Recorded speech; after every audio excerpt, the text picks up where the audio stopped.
வசனம் சொல்லுது. லூக்கா 1:13 தூதன் அவனை நோக்கி, சகரியாவே பயப்படாதே, உன் வேண்டுதல் கேட்கப்பட்டது. உன் மனைவியாகிய எலிசபெத்து உனக்கு ஒரு குமாரனை பெறுவாள். அவனுக்கு யோவான் என்று பெயரிடுவாயாக. அப்போ எலிசபெத்தும் சகரியாவும் வேண்டுதல் ஜெபம் செய்திருக்காங்க.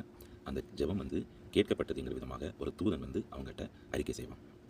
அவங்க செய்த ஜெபத்துக்கு அவங்க தகுதியுடையவர்களாக இருப்பார்களா, அவர்கள் எந்த மட்டுமாக இருக்கிறார்கள் என்கிற விதமாக 7வது வசனத்தில் சொல்லப்பட்டிருக்கிறது.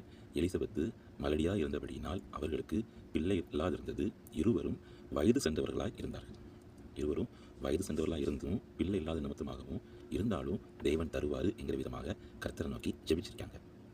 6ல் சொல்லப்பட்டிருக்கிறது. அவர்கள் இருவரும் கர்த்தரிட்ட சகல கற்பனைகளின் படியையும் நியமங்களின் படியையும் குற்றமற்றவர்களாய் நடந்து தேவனுக்கு முன்பாக நீதி உள்ளவர்களாய் இருந்தார்கள்.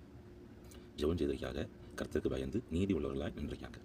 கர்த்தர் அவங்களுடைய ஜெபத்தை கேட்டு அந்த ஜெபத்திற்கு பதில் கொடுத்து யோவான் என்ற குமாரனை அவருடைய வாழ்க்கையில் சுதந்திரிக்கும்படியாக ஆசீர்வதிப்பார்.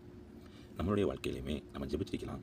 அந்த காரியத்திற்கு நம்ம தகுதியுடையவர்களாக இல்லாமல் கூட இருக்கலாம். ஆனால் நம்ம செய்ய வேண்டியது கர்த்தருக்கு முன்பாக அவருடைய கற்பனைகளை நியமங்களை கைக்கொண்டு அவருக்கு முன்பாக உத்தமனாக இருக்கும்.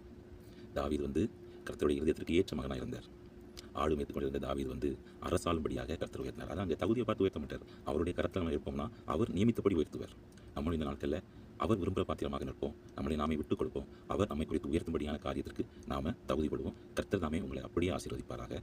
ஆமென்.